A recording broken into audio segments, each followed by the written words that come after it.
An argument reveals the author's position on a debatable topic or issue. The writer makes a claim and supports it with reasons and evidence, all in order to persuade the reader to agree with his viewpoint. However, a key piece to a strong argument is the inclusion of the counterclaim. By acknowledging the opposition, the writer proves he's thoroughly researched and carefully considered all perspectives. By noting the valid points of the opposing side, he honors the skeptical reader and makes his argument even stronger. When introducing students to the counterclaim, answer two important questions. How do you write the counterclaim? And where do you put it in the writing? How do you write the counterclaim? When initially researching the issue, the writer comes across several different perspectives. After aligning with one side and writing his overall claim, the student should consider the opposite position, or the most common opinion against it. That, written into a sentence, is the counterclaim. Just like the student supports his claim with reasons and evidence, he must do that for the opposition too.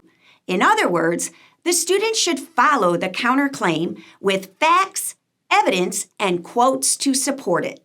To be clear, all references to the counterclaim are done with a respectful and courteous tone. Remember, by including the counterclaim, the writer has positioned himself as a fair and balanced writer. He hopes to gain the respect of the skeptical reader. So, students shouldn't undo all that by bad-mouthing those who think differently. Second, where do you put the counterclaim within the overall writing? There are three places that the counterclaim should be incorporated into an argument: the introduction, the body, and the conclusion.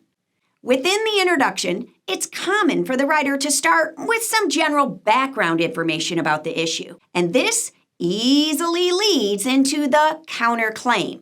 Something like, "Some people think," then follow that with "however," and write the claim.